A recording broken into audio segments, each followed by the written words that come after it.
अ, नमस्ते, मेरा नाम मुकुंद है और मैं एक कम्युनिटी नेविगेटर इंडो अमेरिकन के साथ हूँ।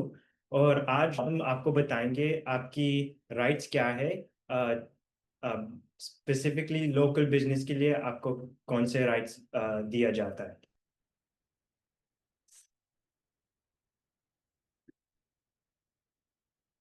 तो आज का प्रेजेंटेशन थोड़े 3 पार्ट में होंगे। ये कि देश का गवर्नमेंट, देश का सरकार क्या कर रहा है, तो हम आपको अपडेट बताएंगे। फिर उसके बाद दूसरा हिस्सा है कि जब आप कानून से बात करेंगे तो आपकी सेफ्टी कैसे हो सकती है। जैसे अगर आपको पुलिस ऑफिसर को आइडेंटिफाई करना है कि वो कौन से डिपार्टमेंट के साथ है। अगर आप किसी को एम्प्लॉय करते, जैसे अगर आप बिजनेस ओनर है और कानून आपके बिजनेस या काम के प्लेस में आता है तो आप क्या कर सकते हैं। और फिर तीसरा हिस्सा है कि हमारा एक परिवार का इमरजेंसी प्लान बनाना, ताकि अगर कुछ हो गया है तो आपको एक प्लान है, ताकि आपको वरी नहीं करना पड़ेगा कि कौन आपको जैसे बच्चे को संभालना है या ऐसे सब। तो पहले जो देश की सरकार की अपडेट्स है, पहले तो इमिग्रेशन और कस्टम्स इन्फोर्समेंट का जो पैसे मिलता है ताकि वो अपना काम कर सकते हैं, उसका बजट इंक्रीज हो गया है। और इसका मतलब है कि शायद आपको देखना पड़ेगा कि अगर आपका सारे डॉक्यूमेंट्स सही है, जो एप्लीकेशन भरवाना है वो सब सही, या तो फिर चेक इन शायद और आ जाते अपॉइंटमेंट्स जैसे। फिर आइस जो कस्टम्स इन्फोर्समेंट करता है, जो लोगों को डिपोर्ट करता है, उनके एक कोटा है। हर दिन उनको 3,000 लोग को इस देश से निकालना पड़ता है। तो इसलिए आप देख रहे हैं कि इस शहर में और शहर पूरे देश में आइस का जो इन्फोर्समेंट है, जो वो जब लोगों को सड़क पे पकड़ के और देश से निकाल रहे, वो बढ़ गया है।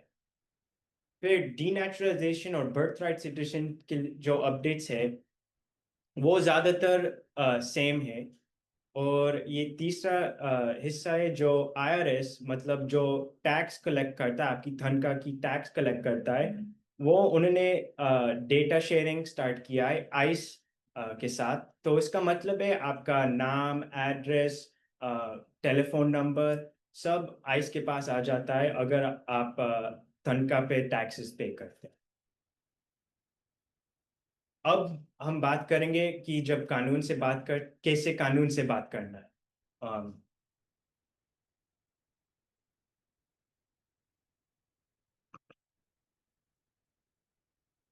सलाम। मैं हूँ बतूल जैफरी और मैं कानून से कैसा इंटरेक्ट करने के बारे में बोल बताऊंगी आज। अम, और आपको कैसे अपने हक आप कैसे अपने हक इस्तेमाल कर सकते हैं। आप पूछ भी सकते कि आपके लिए कोई मुतरजिम है, कोई है जो आपकी जुबान में आपको जो भी हो रहा वो सब समझा सकता।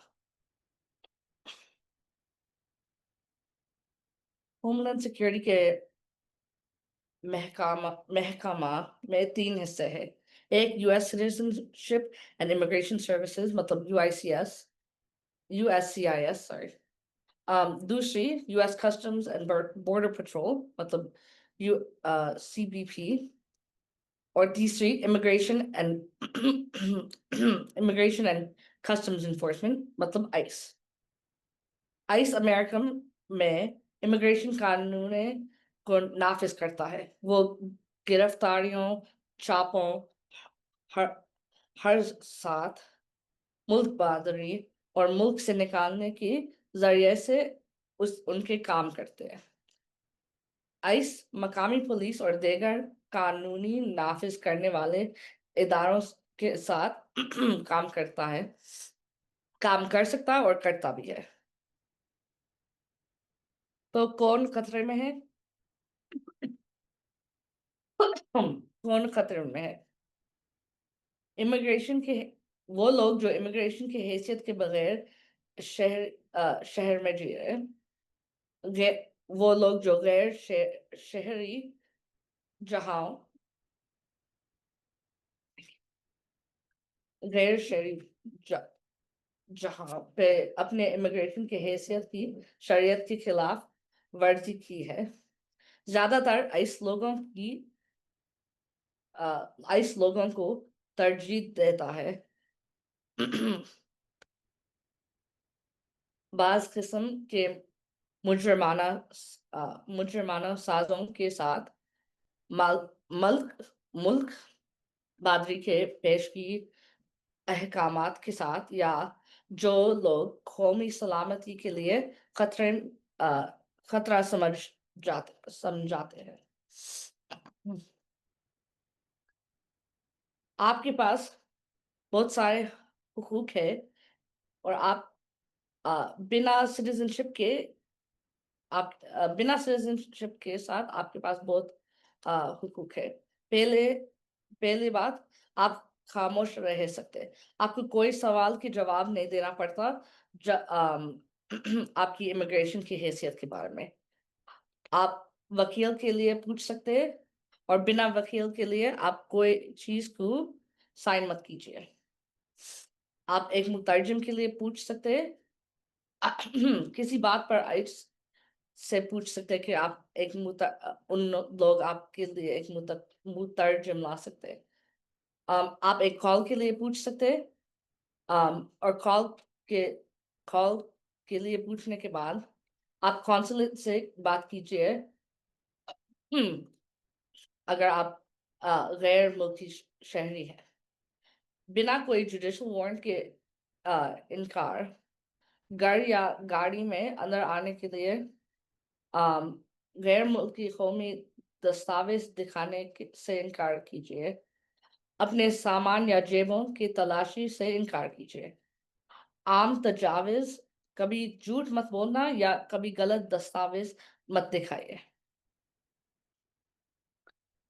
3 चीजें हैं जो आइस के लिए जरूरी है।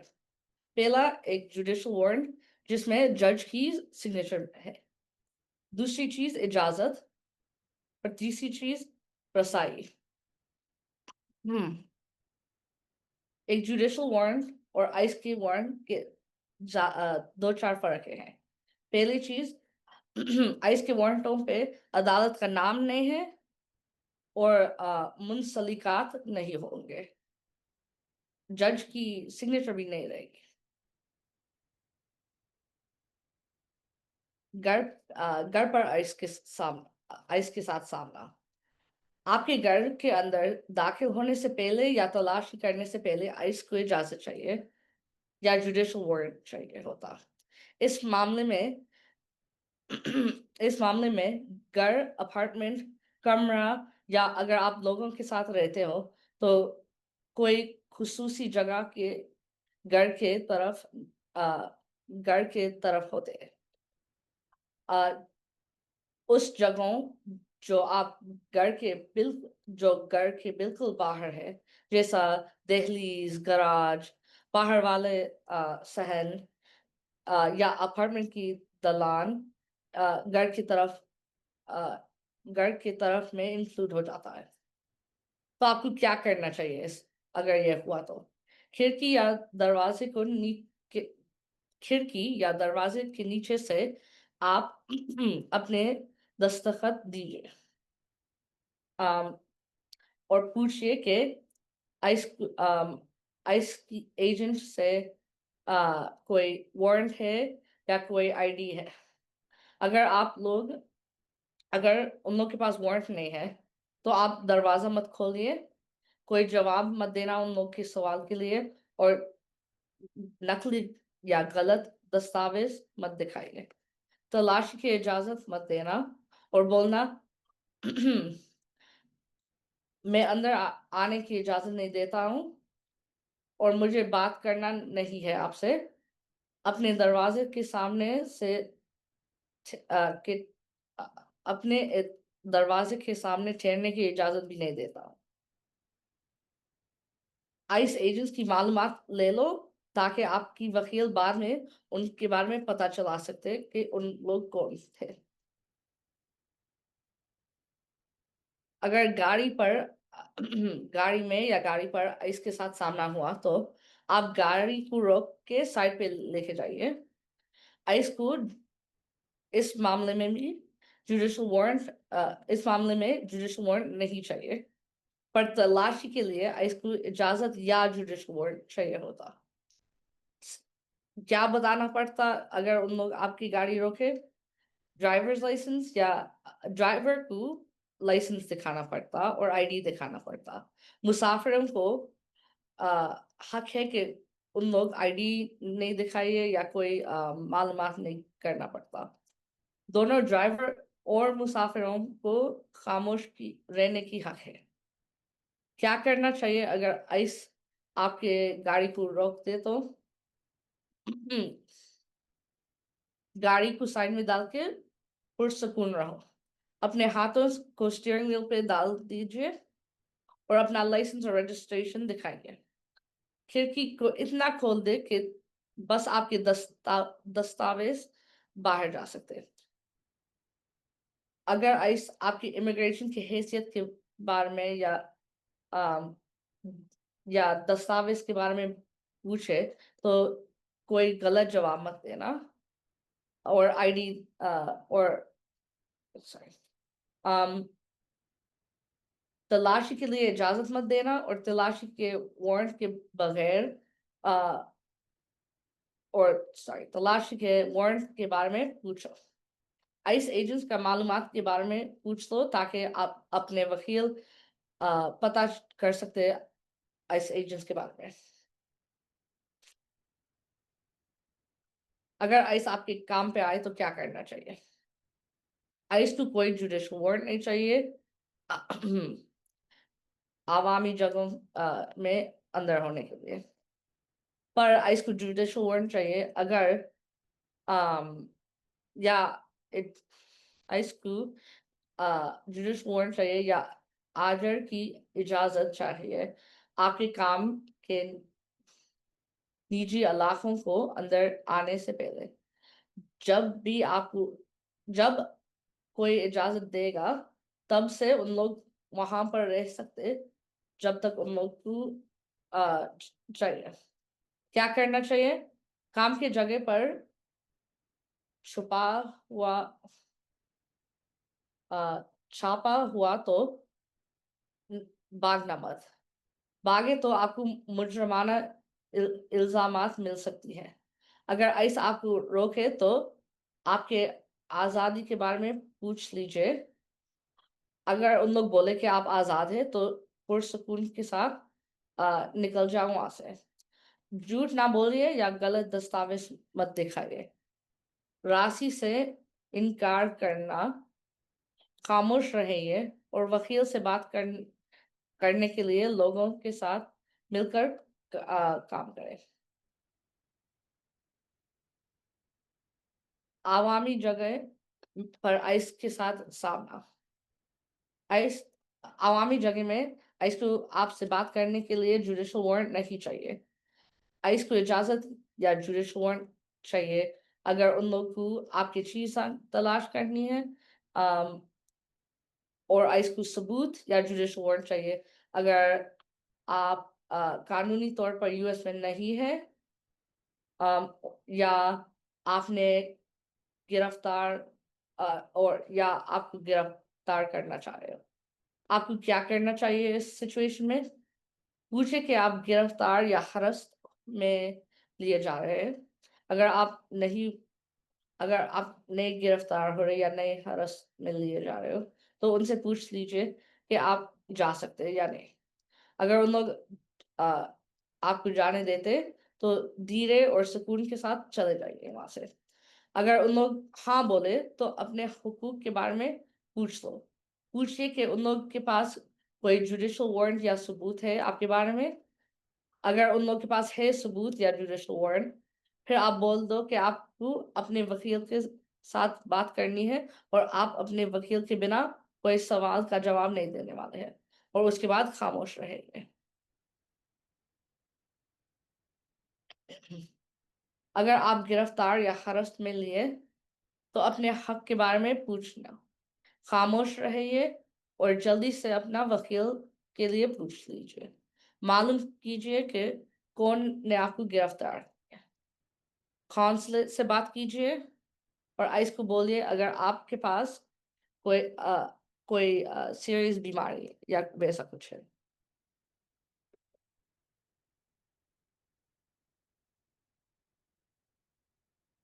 तो अब हम बात करेंगे कि प्लान कैसे बनाना। पहले अगर आप काम पे है तो आपको डेजिग्नेट करना है कि पहले कौन सी जगह है जो पूरी जनता को एक्सेस है और कौन से सिर्फ जो उधर काम करते उन वो उधर जा सकते हैं, और वो आप इस्तेमाल कर सकते हैं फ्लायर के साथ। तो जैसे जहाँ सब जनता जा सकती है वो उसका मतलब है जैसे पार्किंग लॉट्स, या अगर कोई वेटिंग एरिया, या अगर कोई रेस्टोरेंट में डाइनिंग एरिया, वो सब पूरी जनता को एक्सेस है। प्राइवेट की मतलब जैसे रेस्टोरेंट में किचन है या ऑफिस है, वो सब जनता पूरी जनता का एक्सेस नहीं है, सिर्फ जो लोग उधर काम करते वो जा सकते हैं।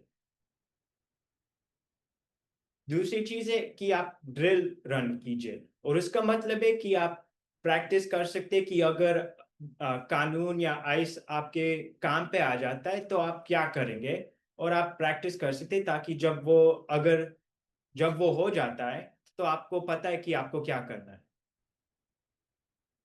पहले एक जन को आप अपॉइंट कीजिए, मतलब उनको एक काम दीजिए कि वो आपके तारीफ से बात करेंगे आइस के साथ या कानून के साथ, ताकि आपको कानून या आइस के साथ बात नहीं करना पड़ेगा। जिससे अगर कोई दूसरा काम करने वाला है जिसके पास सिटीजनशिप है या ऐसे कुछ, वो बात कर सकते हैं आपकी तारीफ से। और जिससे अगर आइस आपके काम पे आ जाता है तो जो लोग उधर काम करते हैं, पहली चीजें वो उनसे बात मत कीजिए, और उनको एक्सेस मत दीजिए प्राइवेट एरिया, यानी जहाँ जनता नहीं जा सकती है, उनको आप परमिशन मत दीजिए कि वो आ सकते हैं अंदर। और फिर बोलिए आपके बॉस से बात कर सकते हैं। ये जरूरी है कि आप भागिए नहीं। और अगर आप लोगों को काम देते हैं, यानी आप बिजनेस ओनर है, अगर आपको पता है कि जो लोग उधर आपके कंपनी या जहाँ पर भी बिजनेस आपका है, अगर वो उनको रिस्क है, आप उनसे बात कीजिए। अगर और अच्छी चीज है कि या तो फिर आपके पास वकील है जो आपको नाम और फोन नंबर पता है, या तो फिर नॉन प्रॉफिट जैसे आईएसी के पास है, उनकी लीगल टीम का नंबर या ऐसे कुछ लिखना और पता होना चाहिए।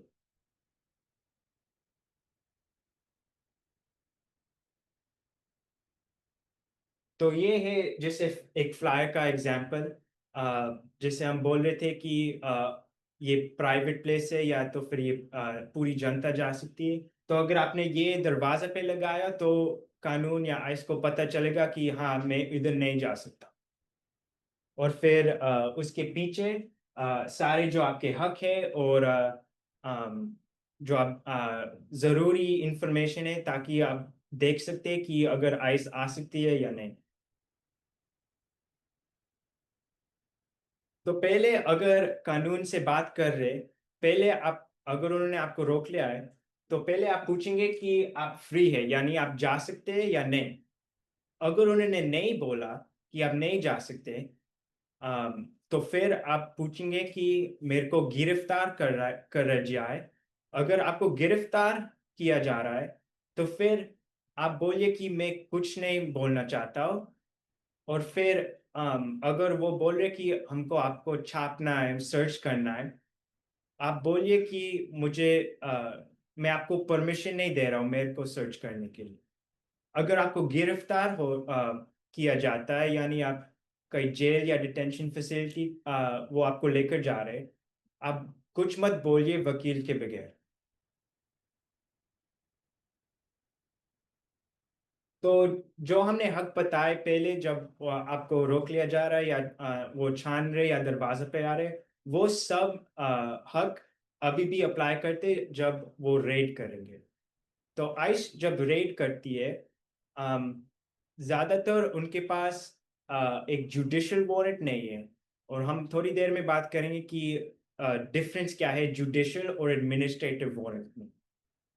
आइस भी आपको झूठ भी बोल सकता है, ताकि आप हाँ बोले उनके सवालों को, या आप डॉक्यूमेंट साइन कर सकते हैं। तो इसलिए बहुत ही जरूरी है कि आप कुछ मत बोलिए और आप कोई डॉक्यूमेंट्स वकील के बगैर मत साइन कीजिए, क्योंकि आइस ज्यादातर झूठ भी बोल सकता है।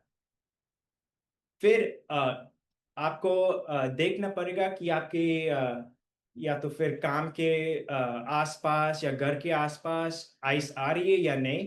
तो पहली चीज है एक ऐप मोबाइल फोन में, आइस ब्लॉक ऐप। वो आप रिपोर्ट भी कर सकते हैं और आप देख भी सकते हैं कि आइस कहाँ है और क्या कर रही है।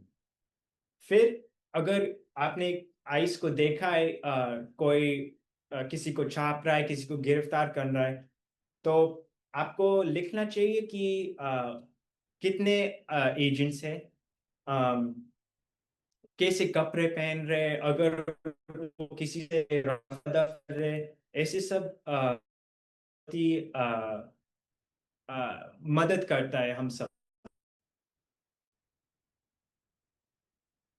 तो अब हम बताएंगे कि आइस से आपको आप मदद नहीं दीजिए। तो पहले अगर आपको आप सुरक्षित है और सब, आप फोन ले सकते हैं और उनको रिकॉर्ड कर सकते हैं। अगर आप रिकॉर्ड कर रहे, पहली चीज आपको करना पड़ेगा कि आप उनसे पूछिए, या रिकॉर्ड कीजिए उनके बैज नंबर। फिर आप पूछेंगे कि अगर वो लोगों को गिरफ्तार कर रहे, वो उनको कहाँ लेकर जा रहे। और फिर जो भी आपके पास वीडियोस है, ये बहुत ही इंपॉर्टेंट है कि आप सब सेव कर लीजिए। अगर आप जैसे एक दूसरा काम करने वाले है या बिजनेस ओनर है, और आइस पूछते कि ये जन कहाँ है, या ये इधर कौन है, आप ये बहुत ही जरूरी है कि आप कुछ मत बोलिए जिसके बारे में जो काम करते हैं। फिर आइस चैट पूछेगी कि उनका सिटीजनशिप क्या है या वो कहाँ से है, तो आप कुछ मत बोलिए। और ये भी तीसरा शायद बहुत ही जरूरी है कि अगर आइस आपसे पूछे कि मैं आपके साथ जा सकता हूँ किसी से मिलने, मतलब उनको जैसे उनको किसी को गिरफ्तार करना है, आप उनको मत अलाउ कीजिए। और आप एम्प्लॉय के साथ आ, उनके साथ आइस को नहीं लेकर जाना पड़े। और जो भी आपके कागज या डॉक्यूमेंट्स, आईडी, वो सब आइस को मत दीजिए। अगर वो बोल सकते हैं कि हाँ हम इधर छाप कर सकते हैं या हम इधर आ सकते हैं, आप मुंह से बोल सकते हैं कि नहीं। आप एजेंट्स को जो काम कर रहे उनको अम, उनको देखिए वो क्या कर रहे, कैसे कैसे कर रहे, ऐसे सब। और फिर जो भी काम कर रहे आप बस मुंह से बोलिए नहीं, पर उनका काम को इंटरफियर मत करिए, जैसे उनको रोकने की कोशिश मत करिए।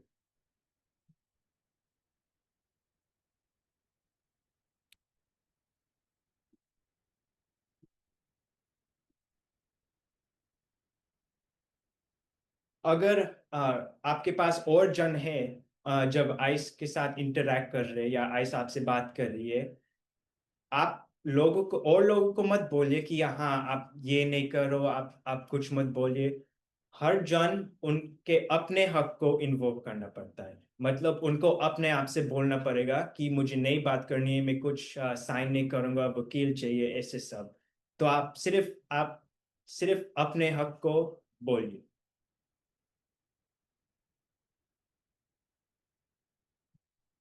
अगर आपको गिरफ्तार किया जाता है, पहली चीज, आप अगर वो मोबाइल फिंगरप्रिंटिंग यानी आपकी फिंगर के प्रिंट लेने जा रहे, आप नहीं बोलिए कि मुझे नहीं करवाना है। अगर वो सवाल पूछते हैं आपके स्टेटस के बारे में, तो आप आंसर मत कीजिए, आप उनको जवाब नहीं दीजिए। अगर आपके पास कोई दूसरे देश की पासपोर्ट या आइडेंटिफिकेशन है, उनको मत दिखाइए। उनको झूठ मत बोलिए या नकली नाम या डॉक्यूमेंट्स को मत दिखाइए। किसी कागज को साइन मत कीजिए वकील के बगैर। और आप सिर्फ ये बोलिए कि आपके हक जो है कुछ नहीं बोलने का, वो आपको चाहिए। और फिर एक वकील को या तो फिर कॉल कीजिए या रिक्वेस्ट कीजिए कि आपको वकील चाहिए। तो अब हम बताएंगे कि जब आइस आपके दरवाजे पे क्या आ जाता है तो आप क्या करेंगे। पहले एक वारंट रिक्वेस्ट कीजिए। अम, आप बोलिए कि या तो फिर विंडो में या दरवाजे के नीचे वो दिखाइए वारंट। अगर उन्होंने वारंट नहीं दिखाया और फिर भी अंदर आ गए आपके घर में, आप भागिए नहीं, आप उनको रोकने की कोशिश मत कीजिए। सिर्फ ये बोलिए कि आपको छापने का परमिशन नहीं दिया है और मैं वकील के बगैर नहीं बात करूंगा। फिर उसके बाद आप कुछ मत बोलिए। अगर वो नॉक कर रहे या दरवाजे पे आ जाता है और आप देख सकते हैं कि ऐसे या कानून है, पहले जैसे आप पूछेंगे कि वारंट दिखाइए। जब वो वारंट दिखाएंगे, ये सब आपको देखना पड़ेगा। पहले आपका अगर वो सिर्फ छापने के लिए आए, सिर्फ देखने के लिए आए, तो पहले आपका एड्रेस, जो डेट और टाइम और एक नियत देश से साइन करना पड़ेगा। अगर वो किसी से गिरफ्तार करना चाहते हैं, तो एड्रेस, डेट, नियत देश का सिग्नेचर और जो गिरफ्तार करने वाले का नाम होना चाहिए उसके ऊपर। कभी कभी आइस नकली वारंट यूज करते।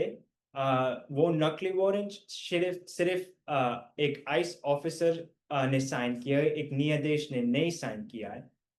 अगर उन्होंने आपको एक वारंट नहीं दिखाया या तो फिर वारंट इनवैलिड है, मतलब आपका शायद एड्रेस गलत है या उसका डेट गलत है, तो आप दरवाजा को बंद रखकर बोलिए कि मैं आपसे बात नहीं करूंगा या दरवाजा नहीं खोलूंगा। आपको जो जिससे कांटेक्ट इंफॉर्मेशन या बिजनेस कार्ड को दरवाजे के नीचे भेजिए और चले जाइए। अगर उनके पास वारंट है सिर्फ छापने के लिए, पहले आप उनको अंदर आने दीजिए। फिर उसके बाद आप बोलिए कि मैं वकील के साथ वकील के बगैर नहीं बात करूंगा और मैं कोई छापने की परमिशन नहीं दे रहा हूँ। फिर उसके बाद आप कुछ मत बोलिए और उनको रोकने की कोशिश मत करिए। पर आप उनको फिल्म कर सकते हैं जैसे फोन से, या तो फिर कागज पेन से आप लिख सकते हैं कि वो क्या कर रहे हैं। अगर वो आपको गिरफ्तार करने के लिए आ रहे हैं, पहली चीज है कि आप उनको अंदर नहीं आने दीजिए। अगर अगर आप है या किसी और है जो उसके वारंट पे नाम लिखा है, पहले आप ऑफिसर्स को बोलेंगे कि दरवाजे से दूर हो जाइए और अपने आप बाहर आ जाए। वो जिसको गिरफ्तार करने के लिए आए हुए, उनको बाहर निकल के दरवाजा बंद करके सरेंडर करना पड़ेगा, मतलब उनको अपने आप को गिव अप करना पड़ेगा। अगर वो जन घर पे नहीं है, तो फिर आप बोलिए कि वो जन घर पे नहीं।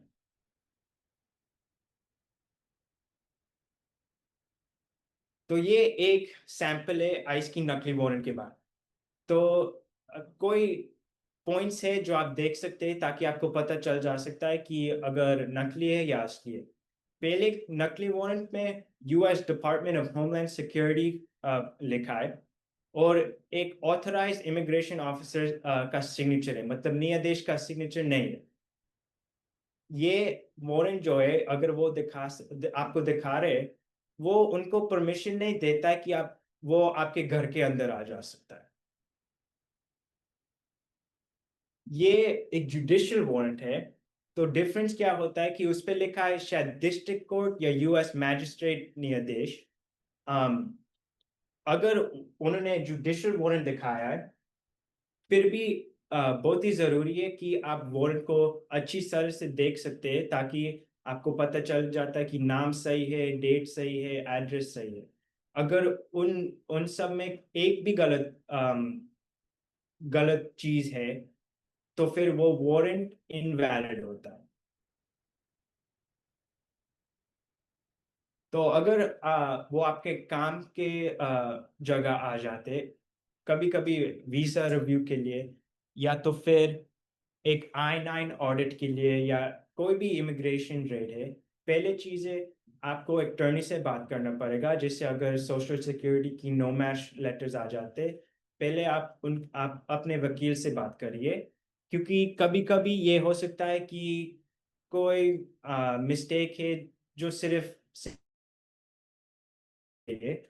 ताकि वो सही हो जाता है। अगर I-9 ऑडिट हो रहा है, तो सिर्फ I-9 डॉक्यूमेंट्स आप प्रोवाइड करिए। और प्लान करने के लिए आप वो सब I-9 डॉक्यूमेंट एक दूसरी जगह पे रखिए, आपके पासपोर्ट आईडी के साथ मत रखिए, ताकि जब आप देंगे सिर्फ और सिर्फ वो I-9 डॉक्यूमेंट्स होंगे। एक प्रोग्राम है, प्रोग्राम है, वो सिर्फ और सिर्फ जो बिजनेस ओनर्स के लिए है, जिसके पास देश से मतलब फेडरल गवर्नमेंट में से पैसे मिल रहे। अगर आप बिजनेस ओनर है, या आप लोगों को काम करवाते या देते, तो आप अपने आप से रीवेरीफाई मत करिए। वो प्राइवेसी लॉज का शायद इलीगल होएगा।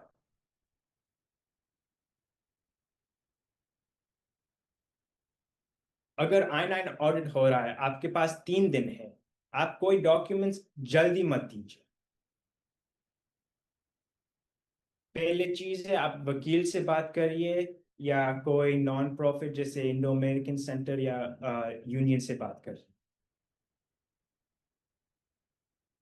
अगर उनके पास सही काम करने के डॉक्यूमेंट्स नहीं है, आइस आपको और 10 दिन देगा। आप पहले चीज और टाइम रिक्वेस्ट करिए, वो आपको 10 दिन देगा।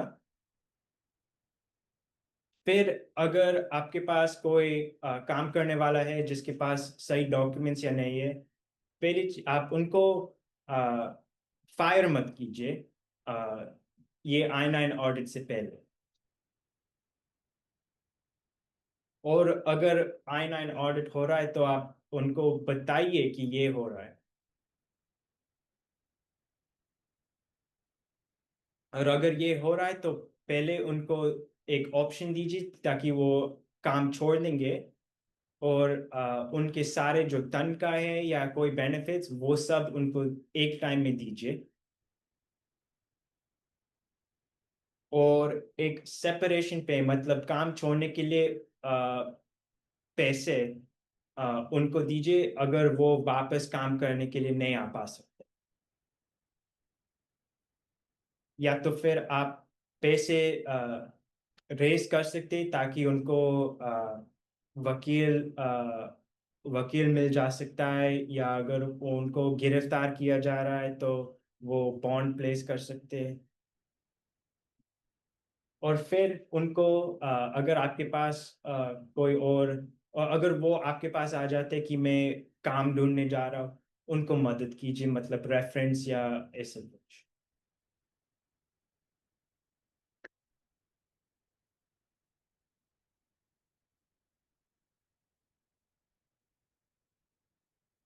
मैं सारा हूँ और मैं आज आपके खानदानी इमरजेंसी प्लान की बात करूंगी। तो हम कवर करेंगे आज कि होता क्या है खानदानी का इमरजेंसी प्लान। आपके कीमती डॉक्यूमेंट्स कौन से होते हैं, आपके इमरजेंसी कांटेक्ट इंफॉर्मेशन रखने का, आपके बच्चों का ख्याल रखने के लिए प्लानिंग, पावर ऑफ अटर्नी और लीगल प्रोटेक्शन, जो होता है कि आपके अगर आप खुद ना कर सके तो आपके जगह में कौन आपके लिए डिसीजंस बना सके, आपका वर्क प्लेस और एम्प्लॉयमेंट की प्लान करना, और अपने हक के जानने के वो। सबसे पहले है कि आपका खानदानी इमरजेंसी प्लान क्या होता है। ये होता है ताकि आपके परिवार में, आपके खानदान में सब सेफ रह सकें और फिर आपको किसी भी खतरे होने का तैयारी हो, सबके आपके खानदान में सबको तैयारी हो। इससे आपकी सारे कीमती इंफॉर्मेशन, कीमती डॉक्यूमेंट्स एक जगह रहेंगे ताकि अगर ज़रूरत हो तो आपके पास जल्दी से लेने का हो। और इससे आपको अपने वो बिजनेस और वर्क का वो सपोर्ट चलता रहे ताकि अगर आपको कोई प्रॉब्लम हो तो आपका बिजनेस और वर्क को ना वो प्रॉब्लम हो। अगर आप एम्प्लॉई हो, आप काम करते हो, तो आप किसी जानने वाले कोवर्कर या सुपरवाइजर को अपने वो इमरजेंसी कॉन्टैक्ट का बता सको ताकि वो कांटेक्ट कर सके अगर कोई इमरजेंसी हो। अम, आपके पास बैकअप ट्रांसपोर्टेशन और प्लान होना चाहिए, और बच्चों का प्लान होना चाहिए जो आप अपने अ, अगर आपको आप किसी और को इजाज़त दो ताकि अगर आप ना कर सको तो कोई और आपका आखिरी पेचेक उठा सके। आप अपने पास अपने वो वर्क ऑथराइजेशन की कॉपीज रखो एक सेफ प्लेस में ताकि अगर मांगा जाए तो आपके पास हो। आप अपने एम्प्लॉयर से भी पूछ सकते हो कि वो भी आपका एक वर्क ऑथराइजेशन और इमरजेंसी कॉन्टैक्ट की कॉपी अपने पास रखे ताकि अगर आप ना कर सको तो वो आपकी मदद कर सकें। अगर आप बिजनेस संभालते हो तो आप किसी और अपने बिजनेस को वो इजाजत दो ताकि वो आपका बिजनेस मैनेज कर सके अगर आप ना हो। आप एक प्लान करो अपने सारे बिजनेस वालों के साथ ताकि अगर आप ना हो तो आपका बिजनेस कैसे चलना चाहिए और कौन चला सकेगा। आपने सारे बैंकिंग, वेंडर, पेरोल, सारे जो पैसों से रिलेटेड चीजें हैं वो किसी जानने वाले को आप उनको वो इजाजत दो वो चीजें संभालने की। आपका जो भी बिजनेस के जो डॉक्यूमेंट्स हो जैसे लाइसेंस हो, इंश्योरेंस, वो सब चीजें संभाल के रखी हुई हो कहीं ताकि अगर पूछने का हो तो आपके पास हो। अपने एम्प्लॉयज और खानदान वालों को आप बता दो कि क्या होना चाहिए आपके बिजनेस के साथ अगर आप खुद नहीं कुछ कर सकते अपने बिजनेस के साथ। ये डॉक्यूमेंट्स आपको अपने पास हमेशा रखना चाहिए। आपका जो वर्क परमिट और ग्रीन कार्ड हो अगर वो आपको अप्लाई करता है, आपकी वर्क ऑथराइजेशन का पेपर्स, आपकी अमेरिका की स्टेट आईडी या ड्राइवर्स लाइसेंस आपके पास होना चाहिए। आपके वकील की कांटेक्ट इंफॉर्मेशन होनी चाहिए ताकि आप या आपका कोई और कांटेक्ट कर सके, और अपना हक जानने वाला कार्ड आपके पास हो ताकि आपको पता हो इमरजेंसी में आप क्या करो। आप कभी भी ऐसा कोई अपने साथ कागज ना रखो जिससे आपका इमिग्रेशन स्टेटस पता चले या आप कहाँ से हो वो उनको पता चले अगर कोई रोके आपको। ये सारे डॉक्यूमेंट्स आपको एक जगह रखना चाहिए ताकि ज़रूरत में आपके पास हो। आपके पूरे खानदान वालों का बर्थ सर्टिफिकेट्स और अपने बर्थ सर्टिफिकेट्स और सोशल सिक्योरिटी कार्ड जैसे आपका हो गया, आपके बच्चों का हो गया, वो सब एक जगह में रहे। आपकी इमिग्रेशन के पेपर जैसे वीज़ा, ग्रीन कार्ड, पासपोर्ट, जो भी चीज़ें आती हैं इमिग्रेशन के पेपर्स में, अपने अपने और अपने बच्चों के सब एक साथ रखें। आपके मेडिकल रिकॉर्ड्स और इंश्योरेंस का हो गया वो सब भी एक साथ रखें। और कोई भी लीगल पेपर जैसे आपके बच्चों के गार्डियनशिप का या आपका पावर ऑफ अटर्नी हो गया, वो सब भी एक साथ रखें। आपके बच्चों का गार्डियन का अगर आप ना हो तो आपके बच्चों का ख्याल कौन रख सकता है? अ, उनके स्कूल को कौन बताएगा कि वो आ नहीं पा रहे या कोई और इश्यू है? वो कहाँ रहेंगे अगर वो आपके साथ नहीं रह सकते?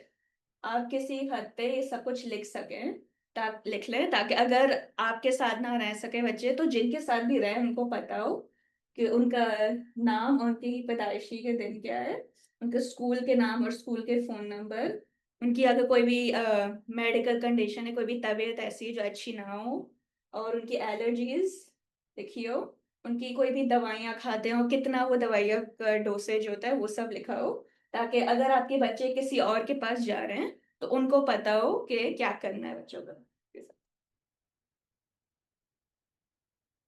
आपकी इमरजेंसी कांटेक्ट इंफॉर्मेशन में होना चाहिए आपके जानने वाले, आपके परिवार और आपके दोस्त हैं जो आप जिनको आप ट्रस्ट कर सको, जो आपकी मदद कर सके अगर प्रॉब्लम हो। आपके वकील और आपके डॉक्टर की इंफॉर्मेशन होना चाहिए। अगर आपके बच्चों का, अगर कोई और आपके बच्चों का ख्याल रखता है तो उनका इंफॉर्मेशन, और आप जहाँ आपका जो प्लेस ऑफ वर्शिप हो, ये सब पूरी लिस्ट आप कहीं आसानी से ढूंढने वाली जगह पे रखें, ताकि किसी और को, ताकि आप कांटेक्ट कर सकें सबको इमीडिएटली अगर कोई भी क्राइसिस हो। आप अपने आप से पूछें कि अगर कौन आपकी मदद कर सकता है, कौन आपके बच्चों का ख्याल रख सकता है, कौन आपके जॉब पे या आपके बच्चों के स्कूल को बता सकता है कि आप हो नहीं, या आपके बच्चे अभी आ नहीं सकते हैं। और अगर आपको घर में नहीं रह सको तो आपका घर का ख्याल कौन रखेगा, और आपके जानवरों का ख्याल कौन रख सकता है। पावर ऑफ अटर्नी और लीगल प्रोटेक्शन, आप किसी को, कोई जानने वाला जिसको आप ट्रस्ट करते हो उसको आप करो, ताकि वो आपकी डिसीजंस बना सके आपकी जगह में, अगर आपके पास वो ना हो चॉइस। आप अपनी प्रॉपर्टी और हेल्थ केयर के किसी और को इजाजत दे सकते हो डिसीजंस बनाने की। अगर आपको मदद चाहिए हो तो लीगल एड ग्रुप होता है, जो इलिनॉय लीगल एड होता है, जो आपकी हेल्प कर सकता है ये इंफॉर्मेशन और ये सेटअप करने के लिए। और आपके जो हक होते हैं, आपका खामोश रहने का हक होता है हमेशा। आप किसी भी ऑफिसर, चाहे पुलिस हो या आईएस हो, उनको अपने घर में आने की इजाजत देना, आपको इजाजत देने की जरूरत नहीं है बिना वारंट के। आप कोई भी चीज को साइन करने से पहले वकील के लिए मांगे, ताकि आपको पता हो कि आप जो साइन कर रहे हैं वो क्या है। और हमेशा तैयार रहें कुछ भी होने का, आपका कांटेक्ट रेडी होना चाहिए। आप अपने प्लान को बार बार चेंज करते रहो जिस तरह आपकी सिचुएशन चेंज हो, ताकि वो हमेशा अप टू डेट हो। और आप प्रैक्टिस करो अपने फैमिली के साथ, अपने बच्चों के साथ, कि क्या करना चाहिए अगर आइस वाले या पुलिस वाले आपको रोकें या आपको कोई भी प्रॉब्लम दे। ये इंडो अमेरिकन सेंटर की कांटेक्ट इन्फॉर्मेशन है, कि एड्रेस, फोन नंबर, ईमेल है। अगर आपको कोई भी मदद चाहिए हो या बात करना हो किसी से जो आपको प्रॉपर हेल्प दे सके, ताकि सब सेफ रहे। Thank you.